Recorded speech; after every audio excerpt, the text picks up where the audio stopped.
So today, part two, we're going to try to achieve a nice atmosphere and environment for this map, similar to this, where we have just enough haze to make things interesting as we move the camera.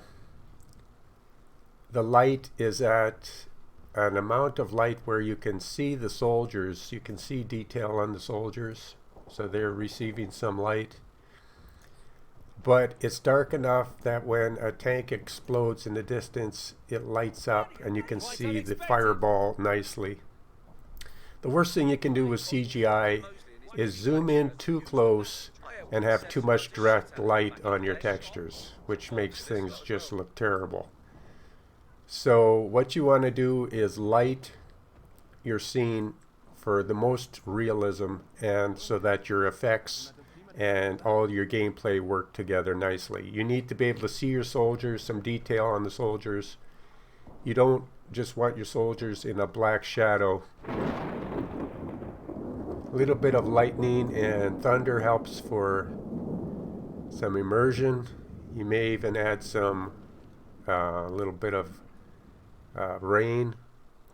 So how do we achieve something like this from yesterday when we learned how to work with the basics of the F6 mode? So let's try that here. Let's go back to kind of where we were yesterday. So if we scroll up here to the top, this is where we kind of left off yesterday, where we had adjusted our fog or our haze. And you can see this light is a little colder. The map we were just on, with the light was a little warmer, and that can all be adjusted. But we do have some shadows. We have enough light to see our soldiers. We're going to darken things down a little bit. But first of all, we're going to talk about where we left off, and that was in the light category up here. We talked about direction, ambient, diffuse. Specular is just how much specular, say a piece of equipment, how much specular the steel will pick up. That's what I've noticed. When you crank up the specular, the metal parts, they're a little shinier. So we're not going to concern ourselves with specular too much today. But on some nighttime shots or maps where you want your metal to be a little more shiny or specular, if you crank up that, it may help you to get the effect you want. But let's just continue on with, we talked about light intensity, and normally I have that at a little higher than this, so we'll go 0.17, usually works pretty good. But let's talk about the gamma, brightness, contrast, and saturation, and tone strength.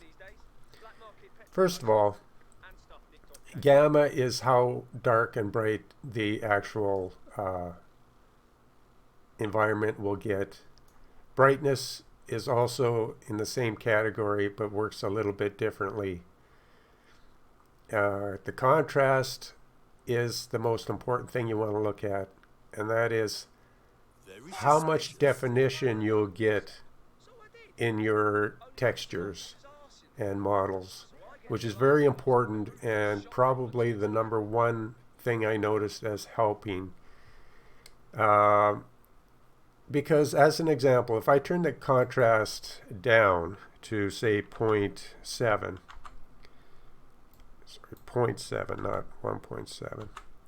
Now you can see how washed out, milky, and kind of, there's no definition. The shadows are too light.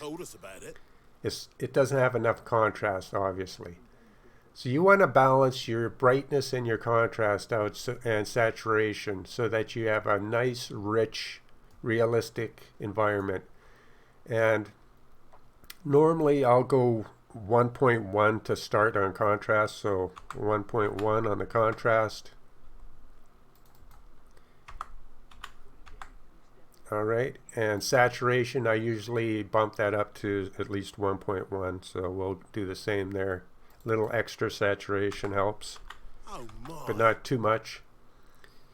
And then brightness is good for now, but you can see how it's more contrasty, it's got more defined shadows, and it looks more 3D, it looks more realistic, not so washed out. And the tone and tone strength, those are things that you can change a little bit if you want to change the actual light color. So as an example, if we go to a warmer tone, say like that, and a tone strength of maybe 0.3, that's too much, maybe 0.0, let's go with 0.077. Now you can see it's warmer.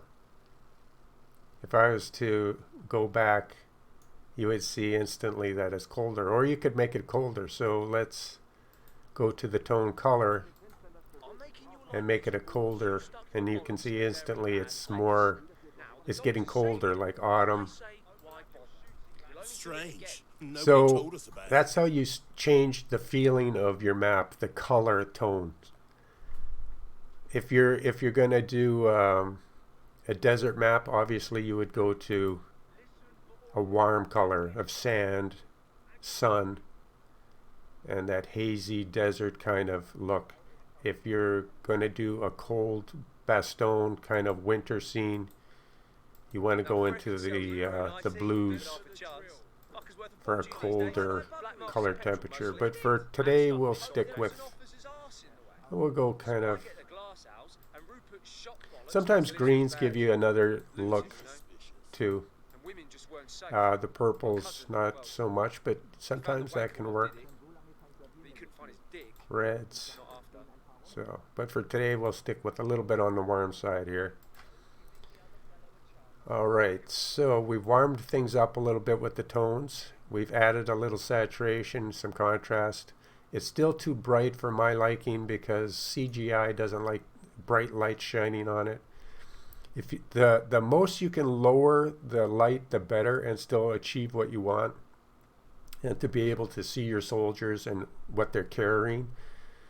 That's most important, to be able to see, you know, what your soldiers are carrying, where they are, especially when you don't have all your helpers on, like unit cards and stuff like that. So you want to have enough light so you can see things, but you don't want so much light that it just screams CGI and fake models and textures. So let's start with taking the ambient down a little bit. We've got our direction of our light working so that it's close to where we set the sun. So the shadows, so the sun would be up here, if I remember, yeah. So it's on the side. We don't have enough cloud definition. So one thing I'm going to do to make this map better is change the sky clouds. So let's just go to the texture we use for the sky, change it to something else. Maybe a sunset. Let's try this. I don't know if we'll go for an actual sunset, but the haze is blocking most of that out anyway. We'd have to darken the haze up a little. Or you could go with the standard nice texture of the clouds, which is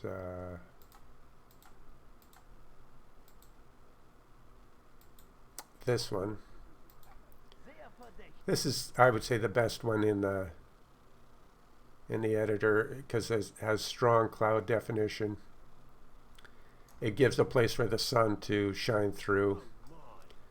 So in this case, if we wanted to leave the clouds here, we would have to drag the sun back up here and the shadows would change, or we could leave it there and cheat a little bit. Or we could move the sun a little bit closer to where the clouds are.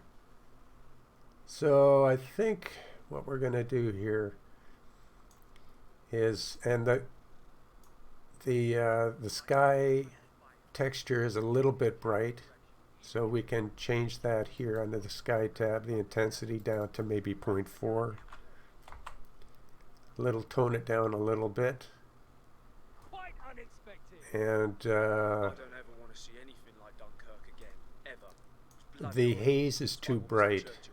So the haze on the horizon is too bright. It's overblown. So we'll go to our haze tab and hit the color of that and take that down a little bit. And we wait. You see that the haze is colder than the tone of the light. So we're going to change that also to match and take it down again. It's a little bit too much.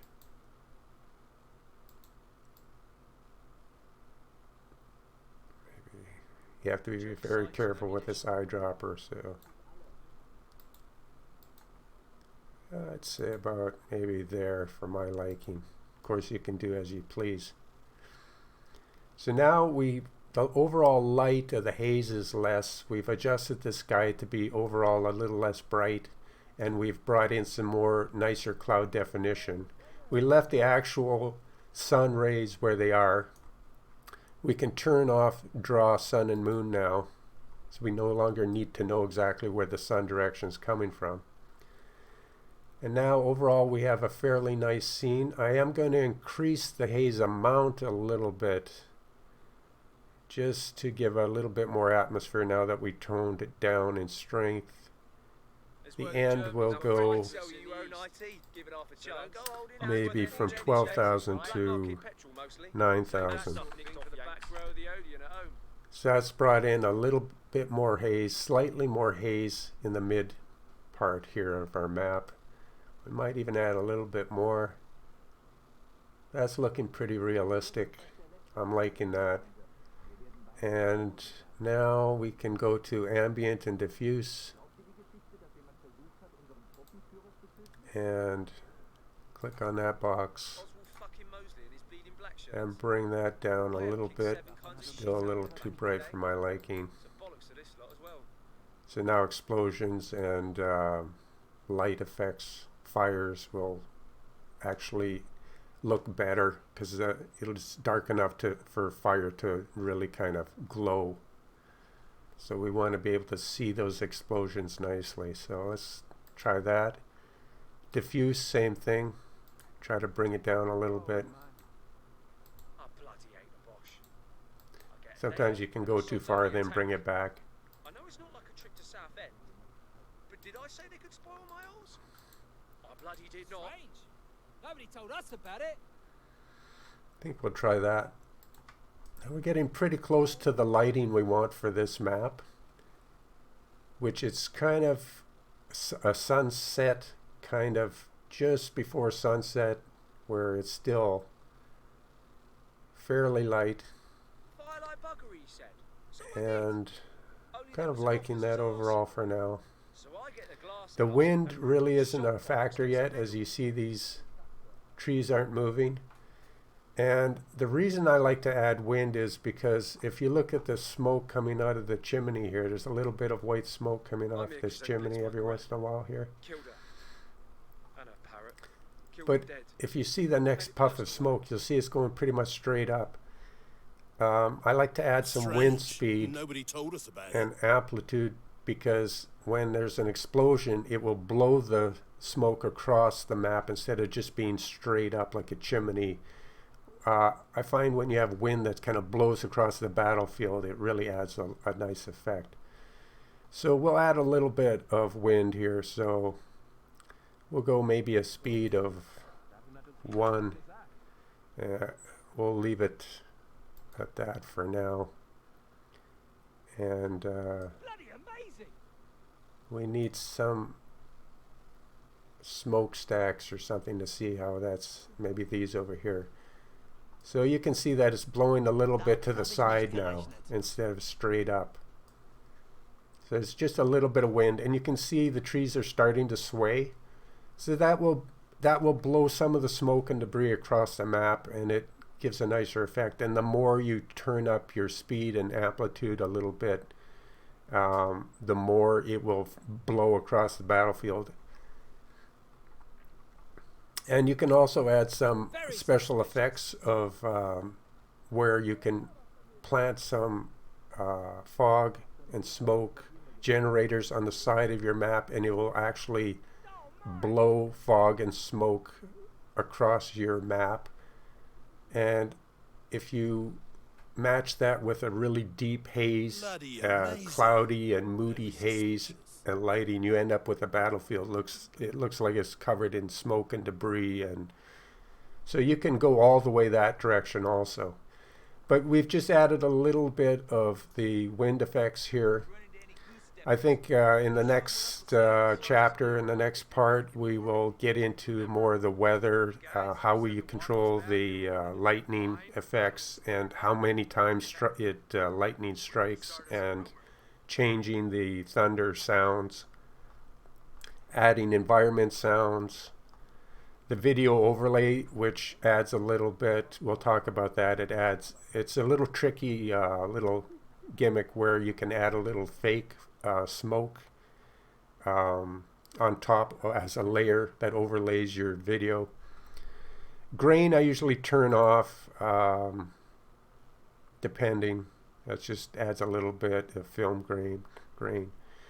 Depth of field, I don't really like. I like to see well-defined explosions in the background and the horizon, so I turn depth of field off usually.